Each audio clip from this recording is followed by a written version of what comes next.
este varón necesita Dios,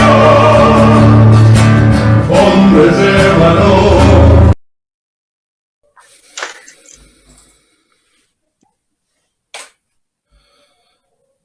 De varones, estamos dándole inicio a este encuentro.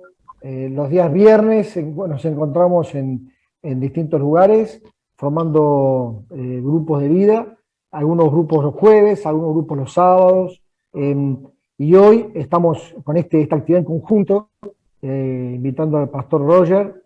Te doy muchas gracias, te agradecemos mucho, Roger, por estar, por prestar tu tiempo, quitar el tiempo a tu familia, y prepararnos, porque después el 18 de junio tenemos otro encuentro. Esa es la idea de eso, es de reunirnos a nivel nacional, con los hermanos de otras provincias, y teniendo otro pastor invitado. Así que bueno, para no seguir dilatando la exposición del pastor, le quería pedir a el hermano Carlos. ¿Está Carlos Albornoz por ahí? Sí, aquí estoy. Estás enfermito con COVID allá en La Pampa y estás presente, y te agradecemos mucho. Porque y en mi cumpleaños. ¿Eh? Y en mi cumpleaños. Y es tu cumpleaños encima, mirá vos. Genial. Bueno, ¿nos das una oración? ¿Cómo no? ¿Cómo no? Oramos entonces. Padre eterno, gracias te damos por estar en nuestras vidas, por habernos alcanzado, Señor, con la bendición de tu presencia y guiarnos permanentemente en cada momento de nuestra existencia y con una proyección eterna. Queremos, Padre Celestial, darte gracias por esta oportunidad que tenemos de compartir con los hermanos en distintos lugares esta conferencia, y que tú seas, Señor, el centro de nuestro pensamiento, adoración y alabanza. Gracias te damos por este momento. Guía a nuestro hermano para que nos hable de parte de ti, Señor, y que este mensaje llegue a cada uno de nosotros con nitidez y centrando nuestra atención permanente en tratar de ser más parecidos cada día a nuestro amado Salvador. Gracias te damos por este tiempo y nos encomendamos a ti desde el principio al fin de esta reunión. Lo hacemos agradecidos en los méritos y en el nombre de nuestro amado Salvador, el Señor Jesús. Amén. Amén. Gracias, Carlos, muchas gracias. Bueno, Roger, acá te dejamos tu público que viene a escuchar la palabra. Gracias, sí. Hermanos, perdón, Roger, un segundito. Hermanos, podemos ir muteando los micrófonos. ¿Puede ser? Adelante, pastor, perdón.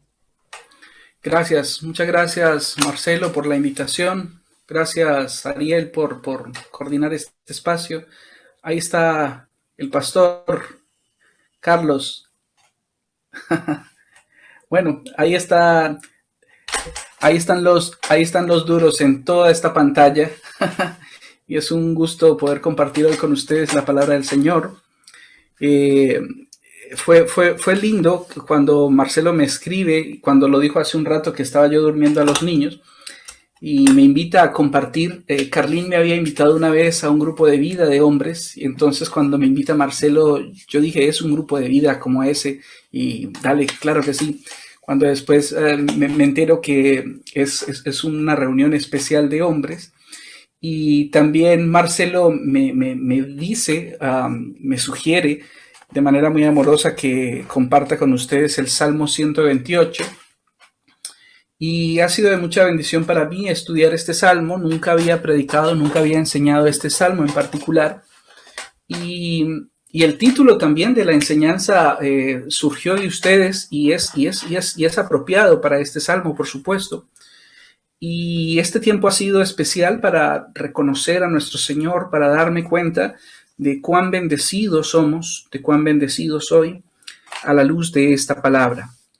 Entonces, les pido que oremos un momento, aquietemos nuestros corazones, nuestras almas, afinemos nuestros oídos para escuchar la voz del Señor juntos. No quiero hacer una conferencia, sino que quiero disfrutar este tiempo con ustedes como si estuviéramos como si estuviéramos viéndonos, como si estuviéramos tomando unos mates, compartiendo, teniendo comunión unos a otros. Y también parte de esta charla, de esta exposición de la palabra, yo quiero que ustedes también puedan participar, y hay algunas preguntas al final que yo mismo quiero lanzarles para que entre todos se enriquezca la visión de este texto y que el Señor hable a través de la comunión nuestra. Entonces, en ese espíritu les pido que oremos y le pidamos al Señor que Él hable a nuestro corazón, hable a nuestra mente, a nuestra razón, pero que eso baje al corazón y que eso después vaya a nuestra voluntad y que nosotros podamos actuar de manera coherente ante su poderosa palabra. Señor, yo te doy gracias, Señor, porque nos da la oportunidad de escucharte hablar, porque podemos escuchar tu poderosa palabra solo cuando la leemos, pero qué hermoso que es hacerlo en conjunto, en comunión, hombres valientes, hombres que estamos a cargo de nuestras familias, ministerios, personas a quienes tú nos has llamado, Señor, a esta tarea tan hermosa. Te pido, Señor, por favor, como si fuéramos una sola persona, que hables a nuestro corazón, que nos alientes, que nos consueles, que nos desafíes también, Señor, y que nos llames, Señor, si es necesario, a un arrepentimiento, para que tú obres de manera poderosa en nuestras vidas, en nuestras familias, Señor. Yo te lo pido, Señor, para mí, lo pido para cada uno de mis hermanos, y te pido que tú seas glorificado en cada momento, Señor. Que hables a través de las participaciones y que hables a través de las conclusiones, Señor, que juntos podemos construir a la luz de tu poderosa palabra, Señor. Gracias, Señor. Gracias te damos, te bendecimos, te amamos, te exaltamos, Señor, y entregamos este tiempo en tus manos, Señor. Abre nuestra mente, nuestros oídos y nuestro corazón a tu voz. En el nombre de Jesús. Amén y amén. Amén. Si tienen sus Biblias ahí, les invito a que abran la Biblia en el Salmo 128.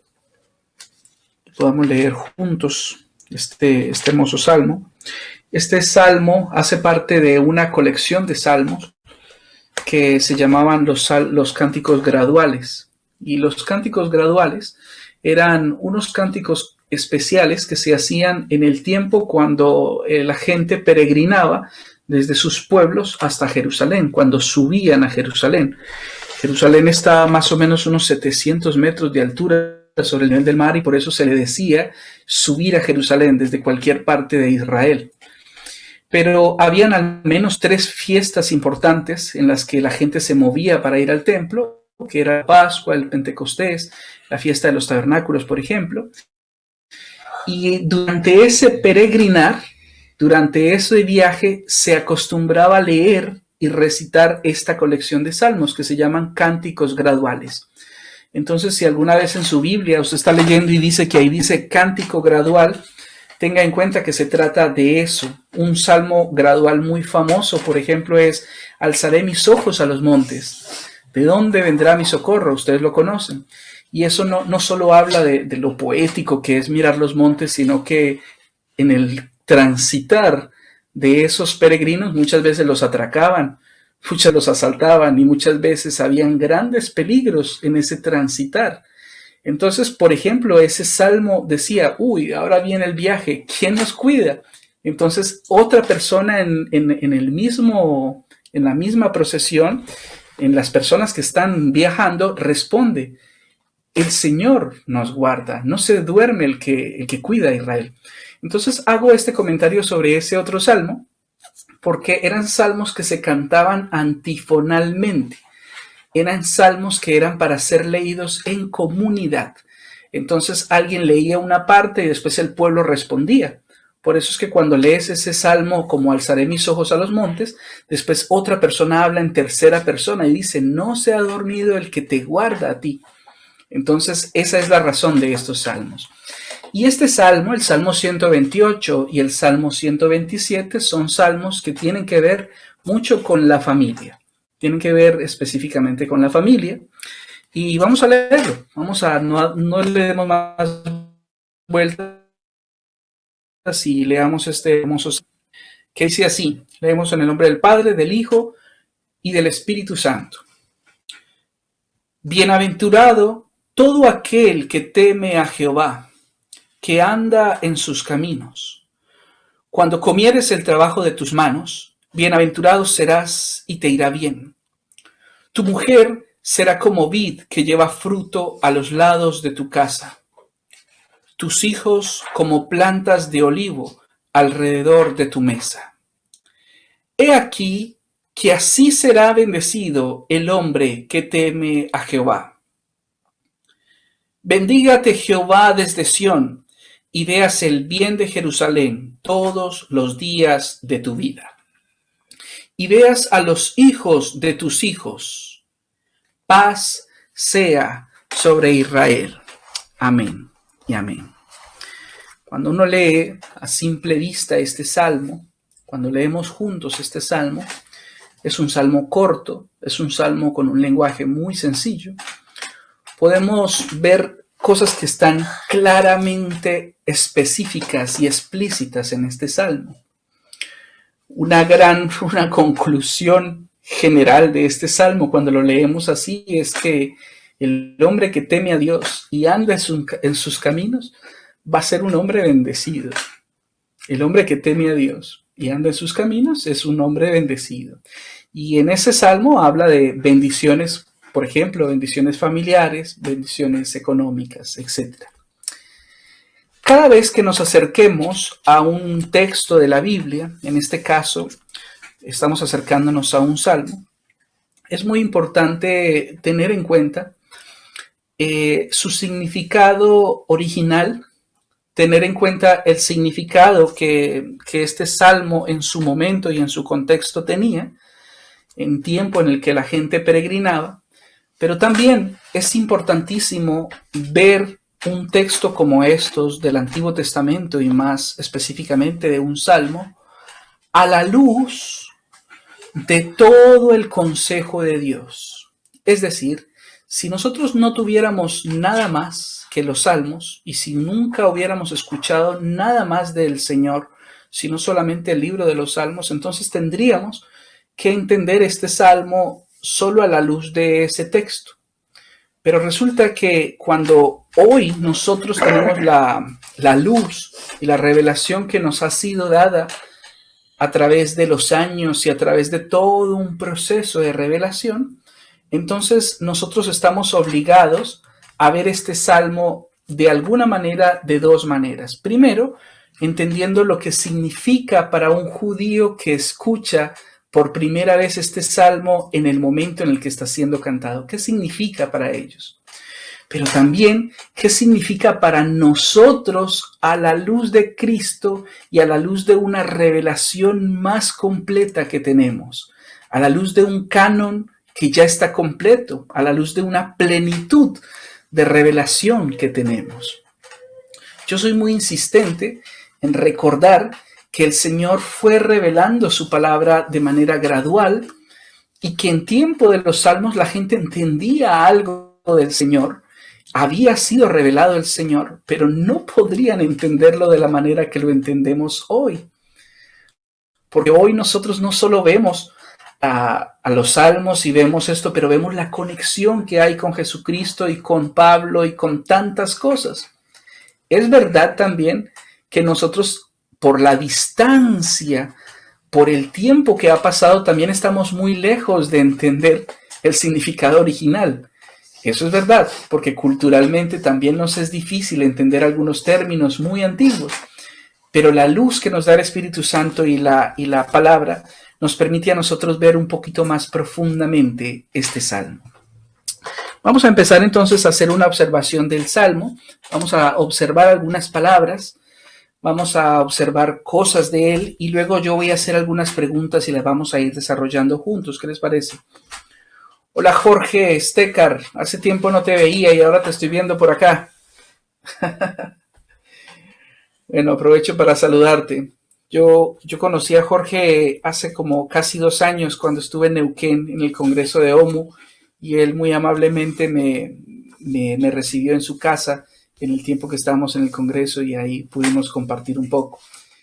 Bueno, veamos entonces el versículo 1 de este salmo. Y dice, bienaventurado todo aquel que teme a Jehová y que anda en sus caminos. Vamos a hacer algunas interpretaciones y algunas observaciones. La palabra bienaventurado es una palabra que hemos escuchado de Jesús, la hemos escuchado en los Salmos, la hemos escuchado en Proverbios, la hemos escuchado en muchos lugares. Es una palabra hebrea, es una palabra que su pronunciación en castellano sería algo así como ashar. Y la palabra bienaventurado significa tremendamente feliz, doblemente feliz, muy feliz, muy contento, un bienaventurado. Podríamos decir que también es una persona con una buena aventura. Hay una ciudad colombiana que se llama Buenaventura. Una persona, diría alguien que no conoce al Señor, un suertudo, una persona que le va bien, una persona que está alegre, una persona que tiene doble felicidad en su vida. Y aquí hay una palabra que conecta esto y dice, bienaventurado todo aquel. Es una promesa universal. Está diciendo todo aquel. Cuando digo universal no significa que todo el mundo va a ser bienaventurado. Pero vale la pena aclarar que todo aquel es todo aquel que teme a Dios y anda en sus caminos. Pero muchos judíos pensarían que esta bienaventuranza o que este salmo es solamente para el pueblo racial o para el pueblo de Israel. Pero esta promesa no es una promesa que tiene una raza, un estatus, una nacionalidad, sino que esta promesa tiene esa universalidad de decir, todo aquel que teme a Dios, todo aquel que anda en sus caminos sea bendecido, sea bienaventurado, sea doblemente feliz. Por supuesto, hay una condición en esta bienaventuranza, pero quiero hacer un pequeño paréntesis con respecto a la palabra bienaventuranza. Nótese que el estado de bienaventuranza es un estado principalmente emocional. Se trata no necesariamente, el bienaventurado es alguien lleno de bienes materiales, sino que es alguien que es feliz. Es alguien que en sus emociones y en su forma de percibir lo que está alrededor es tremendamente feliz. Por supuesto que este pasaje habla de otras bendiciones más, pero nótese que la bienaventuranza principalmente es un asunto emocional, que hace parte del paquete con el que el Señor nos ha dotado a nosotros. Entonces ahora viene, ¿quiénes son bienaventurados? Todo aquel, muy bien, una universalidad, todo aquel que teme a Dios.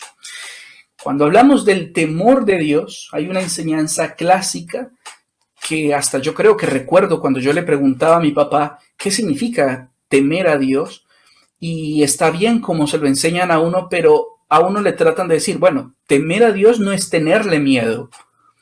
Temer a Dios es tener un respeto profundo, un respeto reverente frente a la presencia de Dios. Eso significa el temor de Dios, no es tenerle miedo. Y sin embargo, aunque eso es verdad, aunque el temer a Dios significa tener respeto profundo, una solemnidad hacia la presencia del Señor, la Escritura nos muestra que cada vez que alguien se acercó siquiera un poquito a conocer quién era Dios, no podía quedarse en pie del temor y de temblor. Un ejemplo lo vemos, por ejemplo, en Isaías, en el capítulo 6, por citar uno de los ejemplos, en el que cuando Isaías, no sé si ustedes conocen el texto, pero se los cuento rápido. Isaías tiene una visión de Dios cuando está recibiendo su llamado, y cuando él ve al Señor y cuando él ve esa imagen de Dios, su primera reacción de Isaías es decir, soy hombre muerto, estoy frito, porque estoy frente al Dios y yo que soy un hombre impuro de labios, yo que soy un hombre impuro de corazón, he visto a Dios y voy a caer muerto. O sea, de aquí no voy a salir a contar el cuento. Y no voy a predicar ahora de Isaías, pero recuerden que cuando Isaías tiene esa visión del Señor, él tiene esa reacción de su pecado, luego vienen y limpian sus labios, le quitan la culpa y al final lo envían a una gran misión. Y esta es una representación de lo que pasa con nosotros cuando tenemos una visión, cuando conocemos a Dios, que reconocemos nuestro pecado, reconocemos nuestra suciedad frente a la majestad de Dios, y entonces Dios toma la iniciativa de limpiarte y te limpia los labios, y de repente Isaías, quiero hacer este pequeño comentario, de repente Isaías, de ser un hombre que decía, estoy frito, estoy muerto, de repente le es quitada la culpa y le es limpio su pecado. Y entonces después el Señor en su soliloquio, el Señor hablando con él mismo en la Trinidad dice, ¿a quién iremos? ¿Y quién irá por nosotros? Y de repente ahora Isaías está transformado de ser un tipo que está temblando de miedo, pensando que va a morir, ahora le está diciendo, heme aquí, envíame a mí. ¿Por qué quise recordar este momento? Porque es una muestra de que cuando nos paramos frente a Dios, cuando el Señor se muestra a nosotros, no hay manera de que nosotros solo sintamos una reverencia ante Dios sin que nosotros no miremos nuestro pecado, nuestra debilidad, su grandeza, su santidad y no temamos.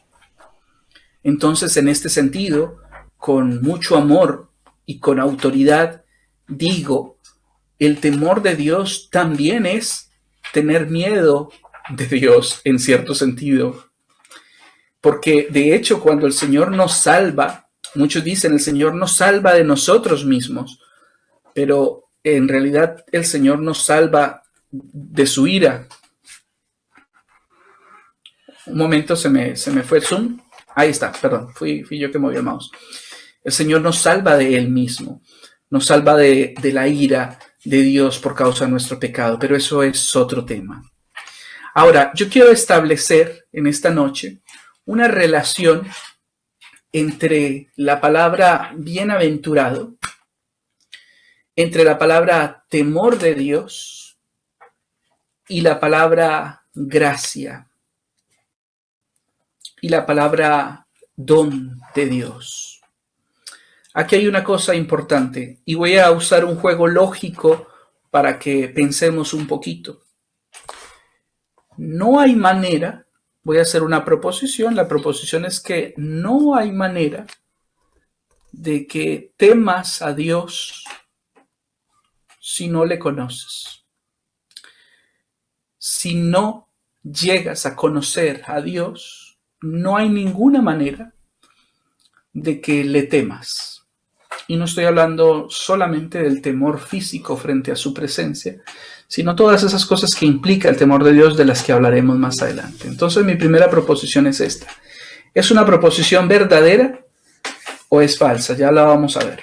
Entonces no hay manera de que nosotros podamos temer a Dios si no le conocemos. Pero en Mateo, capítulo 11, versículo 27, dice que no hay manera de que conozcamos a Dios si Cristo no nos revela a Dios. No hay manera de que nosotros podamos llegar a conocer a Dios. No hay manera de que nosotros podamos llegar a ver su grandeza, su santidad, sus atributos, o que tengamos un encuentro con Él si el Señor Jesús, si Él no lo permite y si Él no nos lleva al Padre. Entonces, si nadie que no conozca al Señor puede temerle, y si nadie puede conocer al Señor si no es por Cristo, entonces este salmo está diciendo, en otras palabras, bienaventurado el hombre a quien Dios se ha revelado. Bienaventurado el hombre que llega de alguna manera a conocer a Dios. Bienaventurado el hombre a quien Dios se ha acercado y se ha mostrado, porque un hombre que conoce a Dios y que ve a Dios y que tiene un encuentro con Dios, le empieza a conocer y le teme.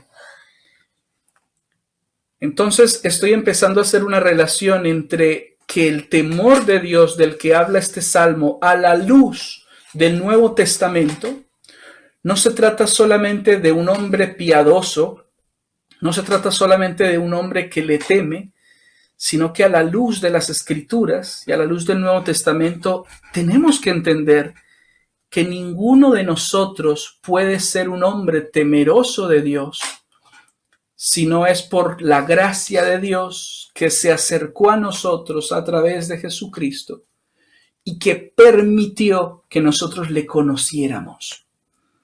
Si nosotros llegamos a conocer a Dios a través de Cristo, entonces una de las reacciones naturales que tenemos hacia Él es el temor de Dios, que no estoy hablando de tenerle miedo, sino toda una serie de cosas que implica, además de amor hacia el Señor, además de un deseo de servirle, además de muchas cosas. Entonces este salmo ya tiene 3 palabras: bienaventurado el hombre, muy feliz, en un estado de felicidad tremenda, el hombre que teme a Dios, el hombre que anda en sus caminos. Una persona que anda en sus caminos es una persona, por supuesto, que toma decisiones en el caminar, que cada decisión que tiene que tomar, nosotros en el día tomamos muchísimas decisiones, algunas decisiones muy triviales, como me afeito o no me afeito, hago esto o hago aquello, pero también hay decisiones en el diario vivir que son importantes y que tienen un peso mucho mayor. El hombre que anda en los caminos de Dios es el hombre que tiene a Dios en cuenta al momento de tomar cualquiera de esas decisiones. Y ahí entra otra palabra que está relacionada en todo el consejo de Dios, que tiene que ver con temer a Dios. Hace 2 domingos, Alex estuvo predicando acerca de la sabiduría de Dios, la sabiduría del mundo. Y recuerden ustedes, si se acuerdan, cuál es el principio de la sabiduría según la Escritura.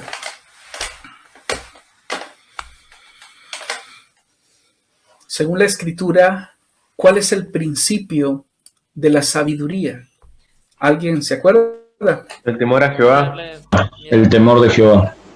El temor de Jehová, y eso lo dice en Proverbios. Entonces hay una relación profunda entre el temor de Dios y la sabiduría. Y la sabiduría, cuando uno mira las definiciones de qué significa ser sabio, una definición que me llamó mucho la atención, que es una definición humanista, decía el saber vivir. Y cada vez que uno lee o escucha a conferencistas humanistas que hablan de los hombres más sabios, son gente que sabe disfrutar y sabe vivir, y que supuestamente la sabiduría del mundo, y que esa sabiduría, esos grandes gurús, son gente que saben disfrutar, como dicen en sus capacitaciones, el aquí y el ahora y todas estas cosas. Entonces, supuestamente la sabiduría es saber vivir.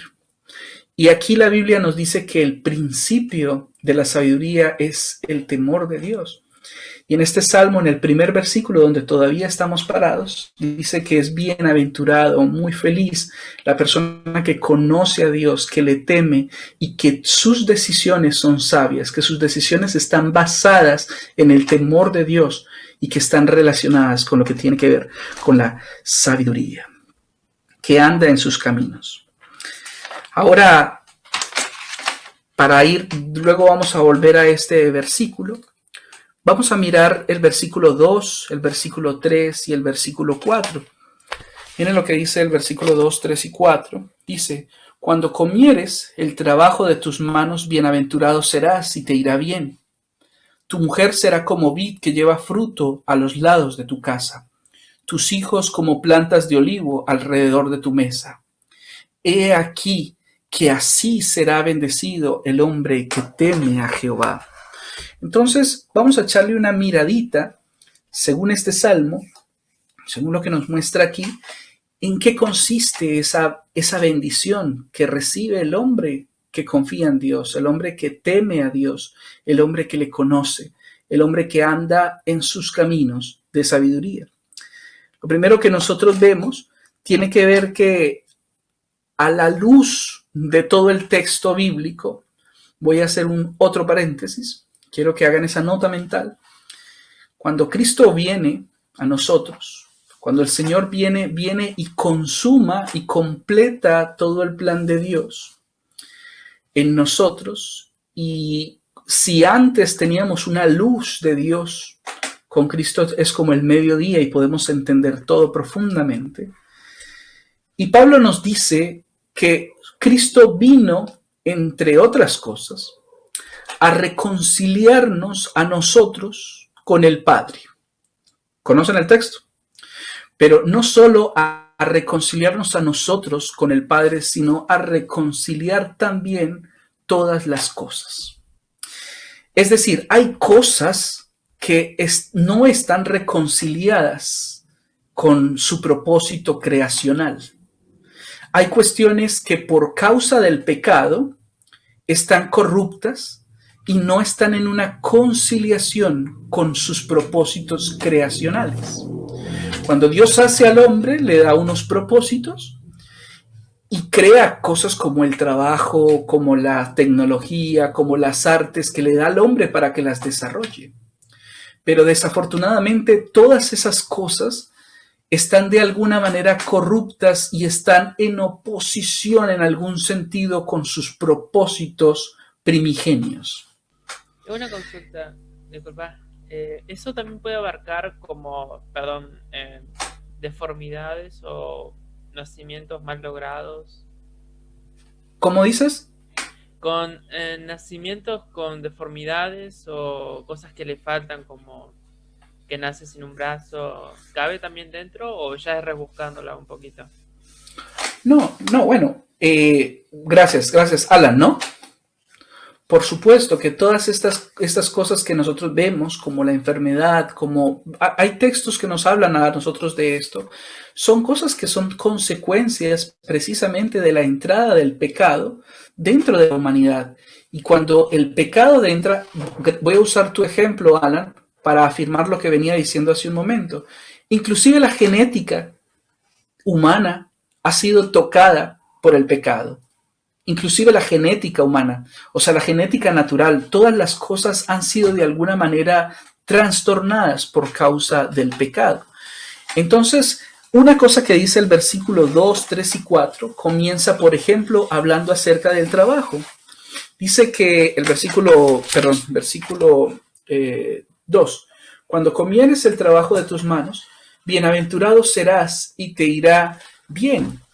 Fíjense qué interesante que el trabajo para algunos es una maldición, para algunos el trabajo es como una gran carga, pero la Biblia nos enseña en el Nuevo Testamento que de alguna manera nosotros debemos redimir el trabajo para la gloria del Señor. Es verdad que nosotros hoy no podemos disfrutar de la misma manera que disfrutaba Adán en el Edén del trabajo que Dios creó. Es verdad que por la naturaleza caída que nosotros vivimos, el trabajo es difícil y que tiene luchas que no habían antes por causa del pecado. Pero el llamado que nos hace Dios en el Nuevo Testamento es a trabajar. Pablo dice, el que no trabaje, que no coma. Y lo dice en Tesalonicenses cuando la gente pensaba que porque Jesús iba a venir pronto, estaban dejando de trabajar y se volvió todo esto un relajo. Nosotros tenemos que redimir nuestro trabajo, la función de nosotros como hombres de producir con nuestras manos, con nuestros talentos, con nuestros dones y de trabajar para la gloria de Dios. Y dice que el hombre que teme a Dios va a disfrutar del fruto de su trabajo. Va a sentarse a la mesa con su familia y va a poder disfrutar de su trabajo. No quiero decir algo que genere malestares, pero no por el trabajo de otros. No que el hombre disfrute del trabajo de otra persona, sino de su propio trabajo, dice la palabra del Señor. ¿Me están entendiendo? Entonces, de alguna manera la bendición empieza a mostrarse en cómo redimimos en nuestras vidas algo tan trivial o tan mundano como el trabajo, supuestamente, se vuelve para la gloria de Dios y se vuelve para nuestro gozo. No sé cómo le dicen aquí en Argentina, pero en Colombia mucha gente quiere trabajar de balde. Eso es muy, muy normal. Bueno, es más acentuado en algunos países que en otros, que la gente realmente quiere estar trabajando y quiere cobrar, pero quiere mover lo menos los dedos. En realidad, cuando nosotros laburamos, cuando trabajamos, y somos personas temerosas de Dios, somos personas que conocemos al Señor, que estamos siendo transformados por su palabra, que somos sabios, hombre, el trabajo se convierte en una bendición. Y aquí no está diciendo todavía que es que nos van a pagar un supersueldo en el texto, ni están diciendo que es que nuestro trabajo va a ser una cosa impresionante, sino que vamos a estar felices disfrutando del trabajo de nuestras manos, del trabajo que estemos haciendo. Otra cosa que habla acerca de las bendiciones representadas aquí, versículo 3, dice, tu mujer será como vid que lleva fruto a los lados de tu casa. Esta palabra vid en el Antiguo Testamento para un judío que escuchaba esto tenía varias connotaciones. Uno es que la palabra vid significa siempre fructificarse, pero significa en el sentido como de fertilidad, de fecundidad. Entonces, cuando se habla de una esposa como una vid, se habla de algo fecundo, de algo fructífero. Pero hay una referencia más en la Biblia en el que relacionan a una mujer con una vid y esa está en el libro de Cantares. Y en este caso muy particular en el que a la mujer se le relaciona como una vid, se está hablando de disfrutar de la mujer como algo placentero y como algo delicioso para el hombre. Y así lo narra la palabra también en Cantares. Dice, entonces, no solo significa fructificación ni fecundidad por tener hijos. Spurgeon decía que no solo una mujer podría no poder tener hijos, pero es que la mujer es una multiplicadora de bendición cuando es una ayuda idónea dentro de nosotros. En el caso mío, a mí me pasa que mi esposa es quien administra económicamente las finanzas, o sea, entre los dos, por supuesto, y hay decisiones que, por supuesto, que de alguna manera nosotros dirigimos, los hombres, pero mi mujer hace magia con lo que el Señor nos provee, y para mí es una bendición verlo de esa manera, ver cómo es virtuosa en ese sentido, y no solo multiplicando los recursos, sino que cuando alguien te acompaña en la bienaventuranza, se multiplica el placer, se multiplica la bendición. Y esa es la promesa, que va a ser una mujer que es deleitosa para vos y que es fructífera y que es una bendición esto. Pero hay un detalle con las vides. ¿Quiénes de ustedes tienen experiencia en el agro o con las vides? Yo sé que por allá por Neuquén y en esas zonas hay alguna que otra vid, no como por acá que no hay. En Colombia no sabemos qué son las vides porque no hay, directamente no hay, y si hubieran, salen unas uvas horribles. Allá tenemos una gran cantidad de frutas que ustedes no se imaginan, pero las uvas, las peras y las manzanas no las comemos de Argentina, que nos las mandan en cajas y de Chile tal vez, pero no tenemos nada de eso. Bueno, una cosa interesante de las vides, los que conocen, es que las vides para que crezcan y para que funcionen bien, necesitan unos palitos, no sé si saben cómo se le llaman a esos palitos, tutores, ¿no? Necesitan apoyo. Necesitan un palo fuerte, algo que les ayude a mantenerse y a poder sostener y a poder dar fruto. Así de que una vid así silvestre, sin cuidado y sin un apoyo al lado, no produce el fruto que debería. Aquí yo me estoy rebuscando un poquito y aprovechando la naturaleza para decir que esa mujer sin un hombre que teme a Dios al lado, que le sostiene, no es igual de fructífera. Esa mujer sin un hombre que le pastorea, que es un tutor a su lado, que es fuerza para ella, que representa un sacerdote de alguna manera dentro de la familia, esa mujer puede ser que tenga toda la gracia del mundo, pero no es igual de fructífera. Fíjense en que la condición para que tengas una mujer así de fructífera sigue siendo que seas un hombre que teme a Dios, que seas un hombre sabio, que seas un hombre que trabaje.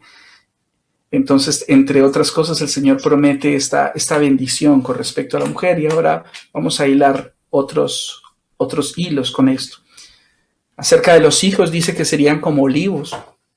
Los olivos para el pueblo de Israel representa provisión, pero representa no de ese tipo de provisión necesaria como lo es el trigo, sino esa provisión de aceite es casi un lujo, y tener un olivo que produzca aceitunas buenas se requieren muchos años, no es algo que crece de la noche a la mañana. Y en el Salmo 127 hay unas referencias muy interesantes acerca del valor de los hijos dentro de la familia. Pero para cerrar, usando una sola palabra que se encuentra en el versículo 3, quiero hacer notar algo. Parte B del versículo dice: tus hijos como plantas de olivo alrededor de tu mesa. Para mí, la imagen de un hombre sentado a la mesa con sus hijos, con una mujer fructífera, con hijos fuertes, disfrutando del fruto de su trabajo, y no estamos hablando de millones, ni estamos hablando de abundancia en este momento en particular.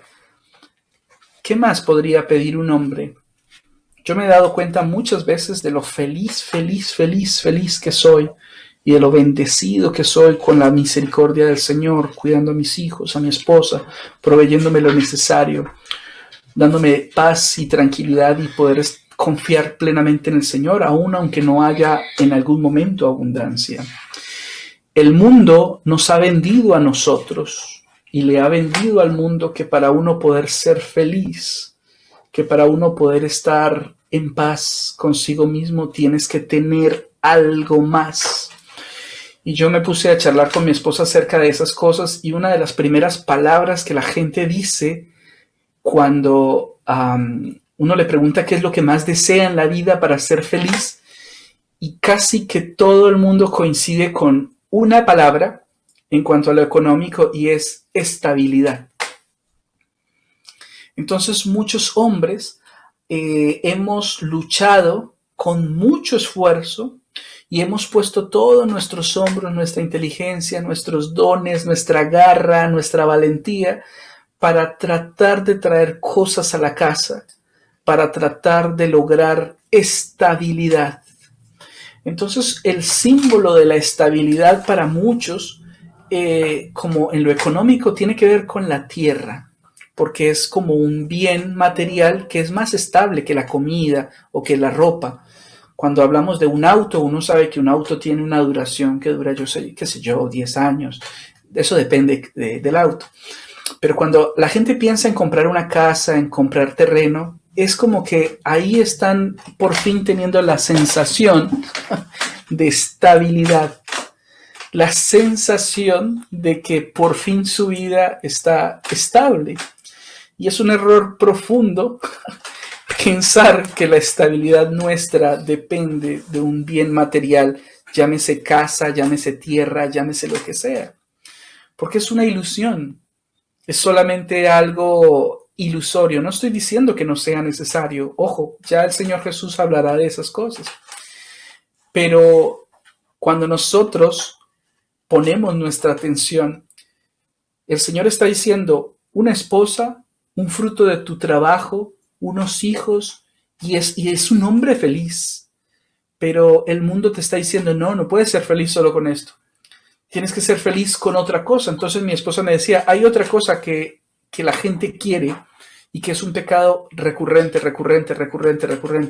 Y me decía, acuérdate de Babel. Y cuando vemos en el Génesis y vemos a estos hombres que están creando esta torre de Babel, lo que ellos se decían a ellos mismos es, vamos a crearnos un nombre. Vamos a crearnos un nombre, vamos a ser conocidos. Ahora tenemos gran tecnología, ahora podemos hacer ladrillos. Entonces esa era la super tecnología. Pero vamos a hacernos un nombre para que todos conozcan quiénes somos.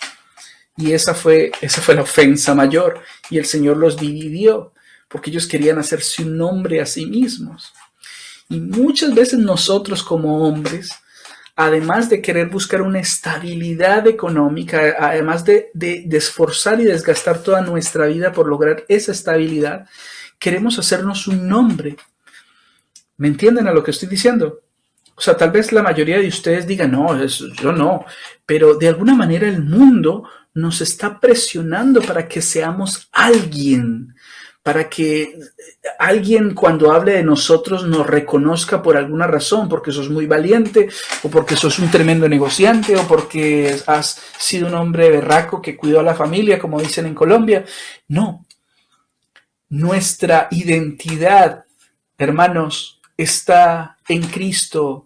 Nuestra estabilidad está en la roca inconmovible que es Cristo. Nuestra gloria es la cruz. Nuestra gloria, hermanos, es la obra de Jesucristo. Ahora, ¿quiere decir esto que entonces el hombre que es sabio es un hombre que no le interesa lo material? No. El Señor Jesús, cuando habló de cosas materiales, que habló muchas veces, una de esas veces Él dice, ustedes son insensatos. Oye, ven a los pájaros que hasta los alimento y ven que las flores se visten mejor que Salomón. Ustedes no se dan cuenta que ustedes valen mucho más que ellos. Yo lo que les propongo, dice el Señor, es busquen primeramente mi reino. Concéntrense en las cosas que son importantes primero y las demás cosas yo las voy a añadir. Ahora, cuando digo añadir cosas, no estoy diciendo que el Señor solo está preocupado en darte el pan que necesitas para el día. El Señor te da para tus necesidades y hay cosas muy grandes que pueden convertirse en necesidades para nuestro ministerio, para nuestra vida, y esas también las provee el Señor.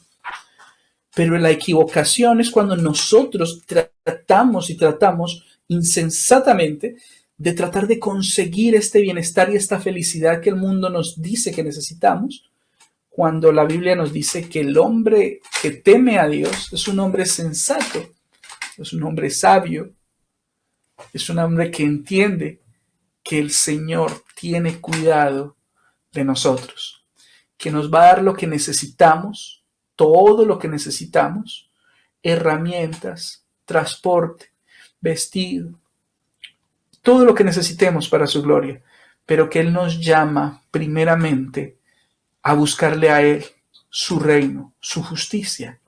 El principio de la sabiduría es el temor a Jehová. El temer a Dios es conocerle.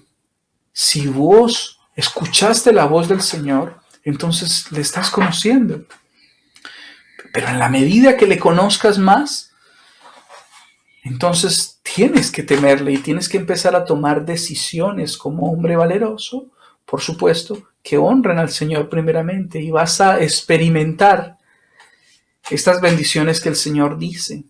Fíjense en que aquí voy al punto inicial que yo dije. Todavía nos falta un poco, pero voy al punto inicial. La bienaventuranza es un estado del corazón. La bienaventuranza es felicidad, es contentamiento, es gozo, es estar en paz. No necesariamente la bienaventuranza significa abundancia. A veces sí somos muy bendecidos y ya vamos a ver que esta bendición del Salmo 28 habla de abundancia, por supuesto, pero la mayor riqueza es el sentirte rico. Mi esposa me preguntó de manera muy directa cuando estábamos hablando sobre este sermón hace un tiempo y me decía, ¿nosotros somos prosperados? Somos prósperos. Estamos hablando acerca de qué felices nos sentíamos y todo eso. Y yo le digo, si nosotros tenemos necesidades, pero esas necesidades nos agobian, si esas necesidades nos entristecen, entonces ahí tenemos que aprender. Porque no es necesario que un hombre próspero sea un hombre, o que un hombre bienaventurado sea un hombre sin necesidades o sin luchas. Pero si esas luchas te agobian y no puedes llevarlas al trono de Cristo y no tienes paz en tu corazón, entonces quiero decirte que no estás siendo tan bienaventurado. Tal vez, bueno, hasta ahí voy a parar porque he estado hablando durante muchos minutos sin parar. ¿Alguien quisiera aportar algo antes de yo hacerles un par de preguntas? Hasta ahí del texto.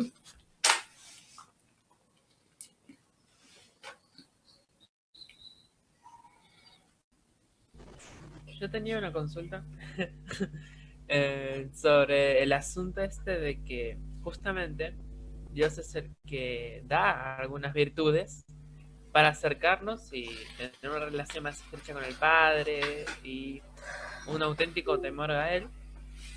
Por ende, no está mal andar orando y pidiendo esa cercanía, que te conceda ese temor que justamente señala y esa humildad que Dios busca de todos sus siervos. ¿O cómo podría llamarse esa búsqueda?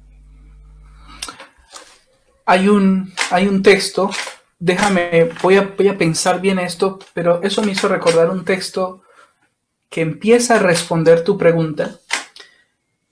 Cuando estábamos hablando de estas mujeres que Dios nos ha dado a nosotros, esa bendición de poder tener una mujer que multiplique, una mujer que sea deleitosa para nosotros, una mujer que multiplique nuestra felicidad. Hay un texto de Proverbios que a mí me parece, sobre todo profundo, me parece muy gracioso. Y está en Proverbios 11, versículo 22. Dice, como anillo de oro en el hocico de un cerdo, es la mujer hermosa que carece de discreción. A mí me causa mucha gracia que Dios a través de su palabra diga semejante cosa. O sea, así de ridículo y de horrible como se ve un anillo de oro, que es algo preciado, en el hocico de un cerdo, es la mujer que es hermosa, pero que está alejada de la sabiduría. ¿Por qué esto responde a lo que Alan de alguna manera me estaba diciendo? Yo cuando escuché el texto, yo digo, oye, es injusto. Es injusto que a alguien que no sea sabio, por ser lindo, a una mujer linda que no sea sabia, le digamos que es más ordinaria que un anillo de oro en el hocico de un cerdo. Porque al fin y al cabo, ¿quién es el que da la sabiduría? Al fin y al cabo, ¿quién fue el que hizo que esta mujer no fuera sabia?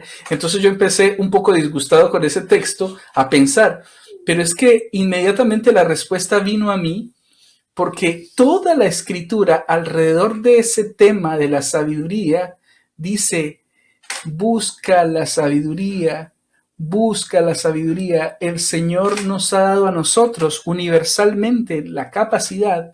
Y no estoy hablando de la sabiduría del mundo. En este caso en particular está diciendo, a la sabiduría llama a tu hermana, al conocimiento, búscalo, no seas insensato. De alguna manera, la mujer insensata no es insensata porque nació insensata, no es una mujer que es superficial porque sea superficial, sino porque dice la palabra de Dios que ha rechazado la sensatez y ha rechazado la sabiduría. Es verdad, Alan, que el arrepentimiento, el conocer a Dios, el poder verle, es un asunto que tiene que ver solamente con la gracia.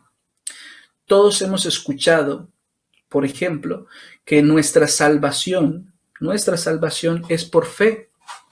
En realidad, la salvación es por gracia, pero es a través de la fe. Entonces, cuando hablamos de estas cosas, hablamos de que un texto conocido que dice que la fe viene por el oír, y el oír por la palabra de Dios. Muchas veces hemos confundido ese texto y decimos que la fe viene por oír la palabra de Dios. Y la fe no viene por oír la palabra solamente, sino que el poder oír viene por la palabra de Dios. Entonces, aquí lo que quiere decir este texto es que hay personas que pueden estar escuchando la palabra del Señor y estar escuchándola, y aún así todavía el Señor no les habla, todavía la palabra de Dios no llega a su vida, que abra sus oídos.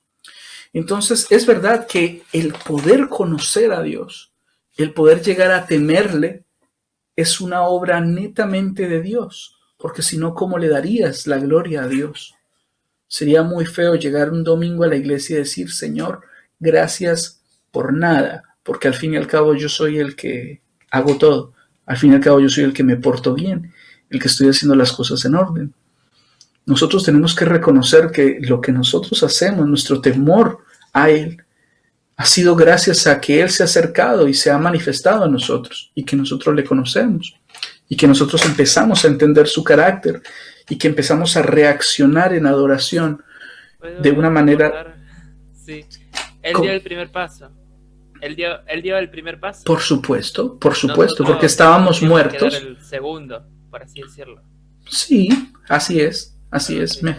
De alguna manera, pero el Señor es el que da el primer paso y nos busca. Cuando estábamos muertos en nuestros delitos y pecados, Él nos busca. Entonces este salmo no es solamente, mire, yo cuando miro a la historia de los padres peregrinos en Estados Unidos y la persecución de brujas y cosas así, yo veo un poco de hombres, una cantidad de hombres que sentían que eran súper piadosos, hombres que sentían que eran temerosos de Dios porque defendían a la Escritura, pero trataban a sus mujeres y a su familia como cualquier cosa. ¿Por qué creen ustedes que Pablo recomienda y dice en su palabra, mujeres, sométanse a sus esposos, hombres, amen a sus mujeres como vaso más frágil? Precisamente porque la bendición que vemos en este salmo consiste en restaurar no solo el trabajo, sino restaurar también las relaciones que se habían roto. La relación entre el hombre y la mujer por causa del pecado está rota. El hombre por su fuerza, el hombre por su vigor, siempre quiere aprovecharse de la mujer. El hombre siempre quiere sacar ventaja de la mujer para su propio deleite, para su propio gusto y conveniencia. Eso es una cosa muy natural.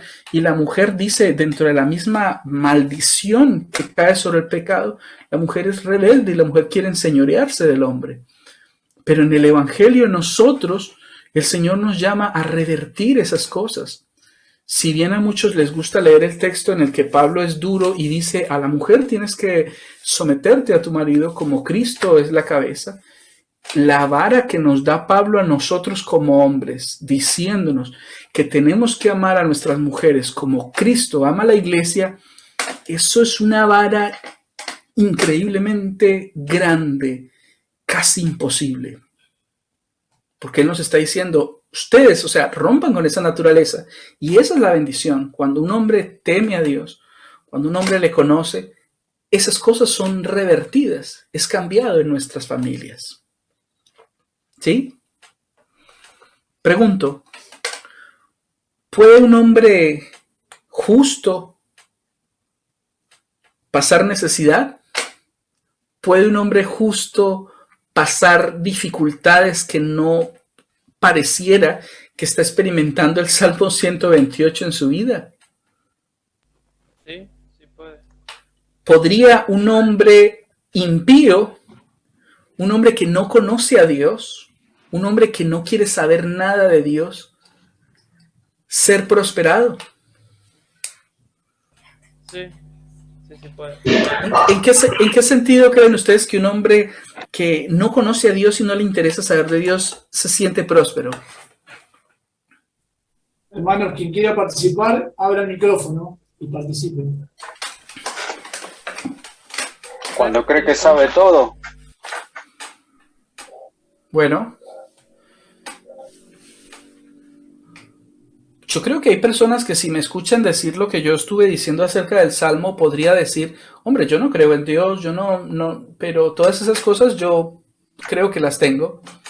Hay gente que puede expresar y sentir que tiene bienestar y que no necesita absolutamente de Dios. ¿Qué opinan ustedes?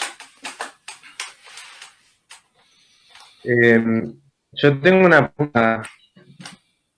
Este versículo abarca solamente a los que creen en Jesús como Salvador o en Dios, o también puede abarcar a inconversos. La promesa esta de disfrutar. Hay muchas promesas también en la Biblia que, esa es mi pregunta, si abarca solamente a nosotros o también a inconversos. Está bien. ¿Te refieres a este salmo en particular?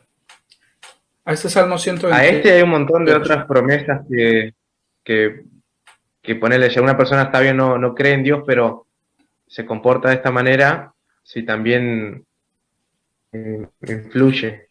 Bueno, una persona que no recibe de Dios, que no recibe bendiciones de Dios, está impedido para disfrutar de ellas.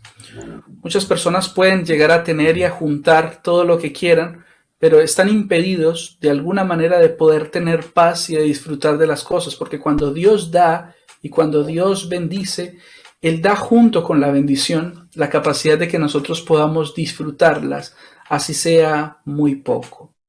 Pero además, este salmo dice como una condición que es el hombre que teme a Dios, el que disfruta de los dones que el Señor ha dado. Y no hay manera de que una persona que no le conozca le tema. No hay manera de que alguien que no conozca al Señor le tema. Sin embargo, Agustín, nosotros tenemos que entender que hay Dios durante la historia, desde la creación hasta ahora, se ha acercado al hombre en diferentes pactos, en diferentes momentos. Y cuando habla con Adán, hace algo que se llama un pacto creacional. Después viene con Noé, después viene con Abraham, después viene con Moisés, con David y con Jesús se consuma todo. Pero con Adán hay unas promesas de bendición que son universales y que no son privativas del pueblo de Dios. Las promesas que Dios hace a Adán son promesas que un chino que nunca haya conocido del Señor y que hasta reniegue de Dios va a recibir por gracia común. Dios ha bendecido a la humanidad como humanidad para que se multiplique, para que sea inteligente, para que gobierne la tierra, para que cree artes, para que desarrolle tecnologías. Y eso son bendiciones creacionales. Pero no olvides que por causa del pecado, esas bendiciones también han sido de alguna manera distorsionadas. Por eso es que las distintas culturas del mundo, tienen de la imagen de Dios, tienen de su ser, pero también por causa del pecado tienen sus perversiones, digámoslo así, de la cultura y de los dones que Dios nos ha dado. Job, dice la Biblia que era un hombre justo. Dice la Biblia que era un hombre justo. ¿Y qué le pasó a Job? De todo. Sufrió la calamidad más grande que puedan imaginarse, perdió a sus hijos, perdió todo su dinero, perdió su salud y llega siendo un hombre justo, porque la Biblia habla de Job como un hombre justo, y llega a pasar por todo este momento. Y este momento, ¿por qué ocurrió? Bueno, por un momento, vemos que la Escritura dice que Satanás habló con Dios y dijo, bueno, pues te glorifica a ti y te da las gracias porque no lo hace de balde, porque vos le has prosperado en todo. Es súper rico y súper le está yendo bien. Y Dios permite que sus economías, que sus cosas materiales externas a él sean tocadas. Y ustedes saben la historia de Job, y si no lo saben, lean este libro que es maravilloso. Perdió todo de la noche a la mañana, hasta su salud. Tenía una enfermedad en la piel que hasta se rascaba con unas tejas y era horrible lo que él había sufrido. Pero fíjense en esto, hasta su esposa, que era supuestamente su ayuda idónea, le dice, ¿todavía permaneces con integridad delante de Dios? Maldícelo y muérete ya. O sea, imagínate que tu esposa te diga eso. sus amigos, y Job mismo llegó a un momento a cuestionar al Señor. Y le cuestiona y le habla al Señor y le expresa sus cuestionamientos. Y Dios le responde. Y es maravilloso ver que en la vida de Job, toda esa cosa que parece que fue orquestada por Satanás, todo eso que parece que fue un problema orquestado por el demonio, fue para la gloria de Dios y vino de Dios. Porque al final Job puede decir, yo de oídas te había conocido. Yo antes más o menos sabía quién eras vos, mas ahora mis ojos te ven. Y se le revelaron cosas a Job increíbles, como que Job diga, yo sé que mi Redentor vive y que aún estos ojos materiales, que algún día los gusanos se los van a comer, van a ver a mi Redentor. Job está diciendo de la resurrección, está expresando que aún sus ojos, que en algún momento van a ser deshechos, algún día van a ver físicamente otra vez a su Señor.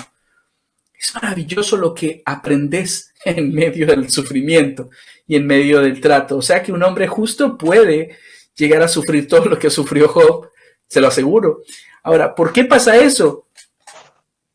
A veces para conocer más al Señor, a veces como trato del Señor, a veces como parte de nuestro entrenamiento, a veces como disciplina por nuestra insensatez, porque te aseguro que si sos un insensato y te comportas siempre como un insensato, como me pasa a mí muchas veces, hombre, hay tabla, hay reprensión, hay disciplina, porque no soy un bastardo, soy un hijo del Señor y el Señor quiere formarme.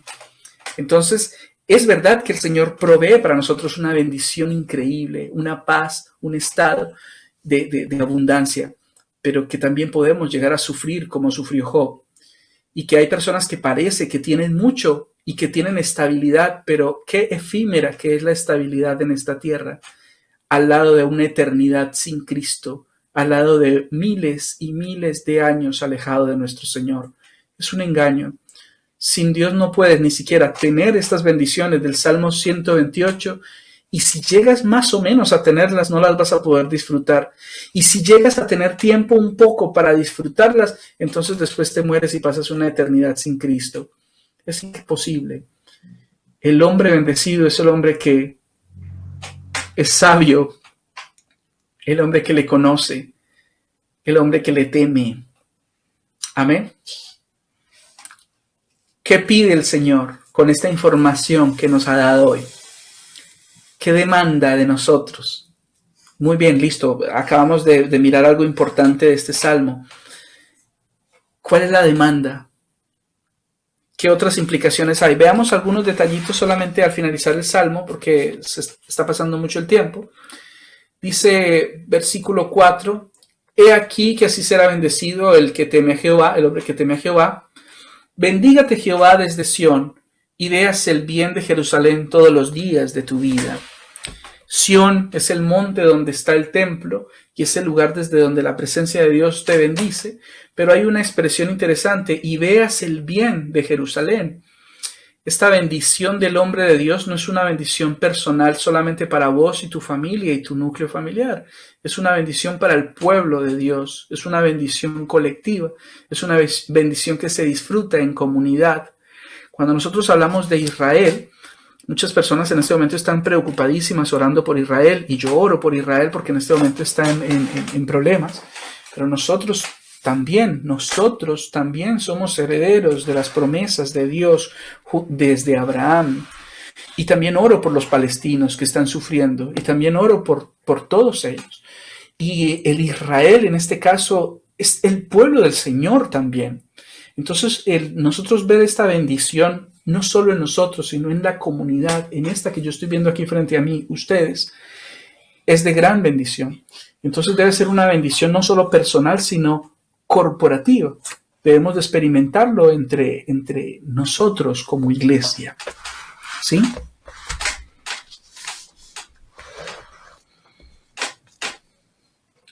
Luis.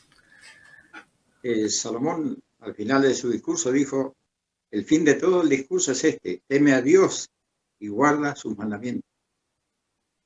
Amén, amén. Y oye, este Salomón sí que tenía autoridad para decir que las riquezas no llenaban. Este Salomón sí que tenía autoridad para decir que el placer no era suficiente, porque además de ser rico, de ser sabio en la sabiduría del mundo, era de alguna manera un hedonista que probó todos los placeres de alguna manera y llega al final de su discurso con semejante conclusión. El fin último es este: teme a Dios y guarda sus mandamientos. No son dos cosas separadas, hermano. El temer a Dios y guardar sus mandamientos están ligados. Un hombre que teme a Dios es una persona que le conoce y reaccionamos, y lo que nos queda a nosotros es obedecer. Lo que nos queda a nosotros es guardar su palabra, lo que Él nos llama a hacer. Entonces yo sí estuve pensando, ¿cuál es la demanda del Señor? ¿Cuál es la demanda de Cristo al que le conoce? ¿Cuál es la demanda de Cristo a quien Él se ha dado a conocer? A un hombre como nosotros. Romanos capítulo 12, versículo 1 es un buen ejemplo.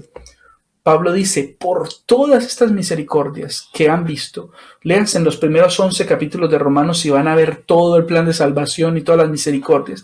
Y Pablo hace una bisagra y pasa a lo práctico y dice, por todas estas misericordias, entréguense ustedes completamente en adoración al Señor. Entreguen sus cuerpos, entreguen sus vidas al Señor en adoración.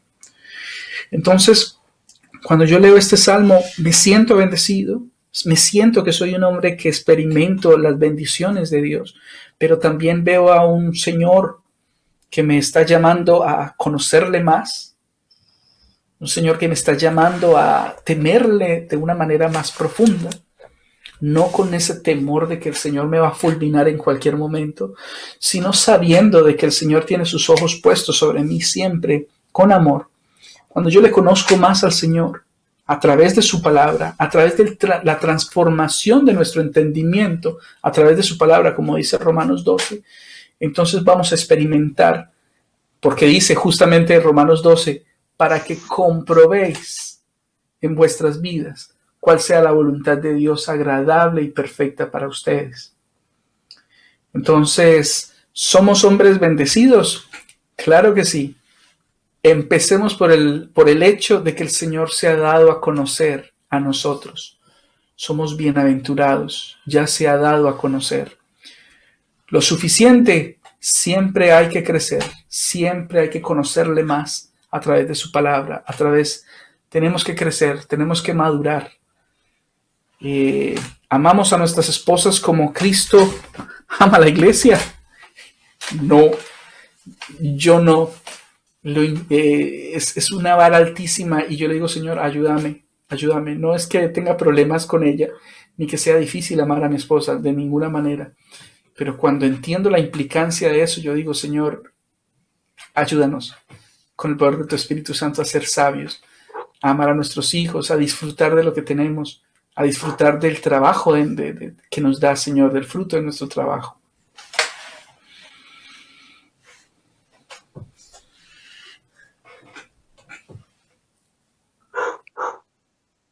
¿Alguien más que quiera participar? Roger, muchísimas gracias. Muchísimas gracias por tu participación. Lo que vamos a hacer ahora... perdón, Omar tenía... Una pregunta. Sí, Omar. ¿Roger está? Sí, está. Bien. El hecho que vos nos decías desde el principio del Salmo, que bienaventurado es el que teme a Jehová. Voy conociendo a Jehová progresivamente, ¿verdad? Y la bienaventuranza va creciendo. ¿Esto es así? Bueno, la pregunta es, cuando más conozco al Señor, más se revela mi pecado también, y de alguna manera yo me voy volviendo como más culpable o más triste, por así decirlo, y me torno un poco más solitario, más meditabundo, si se quiere, pero como que me encuentro dividido entre la bienaventuranza y, y la desazón. Mi pregunta es, ¿por qué camino estoy yendo? ¿Se entiende? Yo creo que te entendí, y yo creo que el 90% de los que estamos escuchándote también te entendimos, porque en algún momento de nuestro transitar nos hemos encontrado en esa situación. Primero respondo lo que afirmamos, y es que en la medida que nosotros conocemos al Señor, le tememos más. En la medida que le conocemos más, le amamos más. Pero en la medida que tenemos más luz sobre nuestra vida, podemos ver con más claridad nuestro error, nuestro pecado, nuestra inmundicia. Y en realidad nos empezamos a ver con el tiempo mucho más pecadores que antes, pero al mismo tiempo nos vemos más perdonados y nos vemos y nuestro amor crece precisamente porque nos sentimos más perdonados y más amados. Esto por un lado. Es progresivo, por supuesto. De la manera que el Señor se reveló a su pueblo progresivamente, muchas veces nuestro crecimiento cristiano no tiene atajos. Yo no creo hasta ahora en una madurez espiritual de la noche a la mañana. Eso yo no lo veo. Alguien me podría hacer el ejemplo de decir, ay, el apóstol Pablo de repente iba para Damasco y ahora era mero apóstol. No, a él el mismo Señor le dijo, a él le voy a enseñar cuánto tiene que padecer por mi nombre. Pablo también pasó por un proceso y Pablo además también era muy instruido. Tal vez Pablo desde el principio pudo empezar a hablar de la palabra con vehemencia, pero Pablo tuvo que sufrir y tuvo que aprender hasta que Pablo al principio de su ministerio, un ejemplo, Pablo está defendiendo su apostolado al principio, y cuando tú lees a Pablo al final de su vida, él está diciendo, yo soy el más pequeño de los apóstoles. Cuando vos ves a un Pedro comenzando con su ímpetu y su cosa, y vos lees las cartas de Pedro, ya un hombre viejo, vos ves que ha madurado, vos ves que ya no es el mismo Pedro que le cortó la oreja a Malco. Hermano, hay un proceso en el que el Señor nos metió que se llama el proceso de santificación. Es un proceso en el que Él nos hace ver cada día a través del Espíritu Santo nuestro pecado. Pero mi consejo es que el aislarnos es precisamente el error más grande que nosotros podemos hacer, porque el Señor nos llama a nosotros a vivir dentro de una comunidad. Y el Señor, este salmo es comunitario y todos los mandamientos del Señor Jesús son unos a otros, ustedes, vosotros, ustedes, ellos. Nunca es llanero solitario, nunca es vos desarrollá una vida espiritual conmigo. Eso no existe. Eso no existe. Dios nos creó a nosotros para que creciéramos espiritualmente aquí, miren, en esta comunidad. En el crecimiento espiritual mío, yo he necesitado de hombres que me escuchen, que me entiendan, que conozcan mi pecado, que me ayuden, que me fortalezcan, que me llamen la atención, que me disciplinen. Y eso es necesario. Cuando uno está solo y uno cree que uno puede crecer espiritualmente solo teniendo una relación con el Señor y leyendo la Escritura solo, olvídate. Esa fórmula no es bíblica. La fórmula que el Señor nos llama es a crecer en medio de una comunidad. Entonces, yo personalmente no me siento más santo que cuanto me sentía a los 16 años cuando empecé a predicar por primera vez. No, hoy me siento terriblemente más impuro en muchos sentidos. Pero al mismo tiempo me veo muy perdonado y al mismo tiempo entiendo mucho más la gracia del Señor sobre mi vida. Entonces uno esperaría que hoy, ya después de 25 años, las cosas serían muy diferentes si cada vez el Señor te fortalece, te da crecimiento y cada vez me siento más bienaventurado. Eso no significa que no luche con el pecado, eso no significa que no luche contra todo lo que se revela contra el Señor.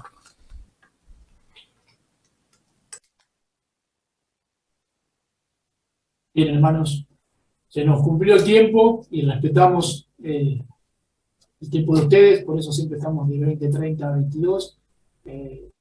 Nuevamente las gracias a Roger. Ahora le vamos a mostrar, no sé si se alcanza a ver, es un material con el que venimos trabajando desde hace 4 años y medio en los grupos de vida, queremos pedirles, si la mayoría están ya en nuestro grupo de vida, pero si alguien todavía no se integró, hay 5 grupos de vida trabajando desde hace 4 años y medio con este material, exclusivo para hombres. Contáctese con cualquiera de nosotros y súmese. Agradecemos a los hermanos que se han conectado desde otras ciudades. Le voy a pedir a Carlín, que andaba por ahí, lo tengo allá arriba, lo tengo, que nos pueda guiar en oración y puntualmente lo que el Señor ponga en tu corazón para orar, pero también te voy a pedir que oremos obviamente por la vida de Roger y su familia, por Colombia, por los momentos que está viviendo Colombia, y que podamos expresar esa estrofa de la canción del trío Mar del Plata, Paz para Colombia. ¿Sí? Carlín. Bueno, Señor, en esta hora venimos a ti, agradeciéndote por esta palabra que hemos recibido. Señor, tú eres un Dios de gracia y que nos cubre con su gracia, con su amor, y necesitamos de ti, solamente de ti, porque, Señor, nosotros fallamos y somos débiles y muchas veces pecamos. Por eso, Señor, gracias porque tú nos haces bienaventurados, Señor, doblemente felices, y vemos tu bendición sobre nosotros. Nosotros sin merecerlo, Señor, tú nos bendices y nos das, nos sigues dando, nos guías y conduces nuestras vidas, Señor. Gracias por darnos, porque eres un Dios generoso, que bendice y que das en abundancia, Señor. Ahora rogamos, Señor, por Colombia, la situación que están atravesando, por Israel, por la Franja de Gaza, Señor, por todos estos pueblos que están sufriendo, Señor, que tú estés sosteniendo a los hermanos, que estés trayendo paz al corazón, que su fe no decaiga, y también, Señor, que obres para que muchos conozcan el Evangelio, conozcan de ti, Señor. Gracias, Señor, por este tiempo compartido. Tú sabes de las necesidades de cada uno de mis hermanos, lo que están atravesando, Señor. Obra en cada uno y que esta palabra que hemos recibido esté dando su fruto, esté transformando nuestros corazones, y tú, Señor, se siga formando nosotros, y rogamos por esa promesa, por esa palabra de Romanos 12:1 que citó Roger, Señor, que presentemos nuestros cuerpos, nuestras vidas en sacrificio vivo, santo, agradable a ti, Señor, en adoración, en culto racional. Gracias por este tiempo, nos ponemos en tus manos, Señor amado. Gracias porque podemos abrir tu palabra, gracias porque somos muchos los que en esta noche dispusimos de este tiempo que tú nos has regalado, Señor, y ahora al cerrar esta semana te agradecemos por todas las bendiciones, Señor, que tú provees para nosotros. Señor, que podamos seguir sirviéndote, que podamos seguir en tus cosas, Señor, que no quitemos nuestros ojos de ti frente a todas las dificultades y cosas que vemos, Señor. Sabemos que tú nos sostienes, que tú eres fiel, que, Señor, tú eres bondadoso, Señor, eres generoso, eres un Dios que nos ama tanto. Gracias, Señor, por cada uno de mis hermanos. En el nombre de Cristo Jesús, amén. Bueno, hermanos, qué hermosa reunión. Y el desafío, ¿no?, que nos deja el pastor, esto de tratar de ser hombres re felices, ¿sí? Y es una tarea que nos corresponde a cada uno de nosotros, en particular los que conocemos al Señor, y también trabajar con aquellos que no conocen al Señor, para que existan más hombres re felices. Me encantó eso, ¿no?, de lo que es ser bienaventurado. Qué bendición. Gracias, Roger. Bueno, que Carlito.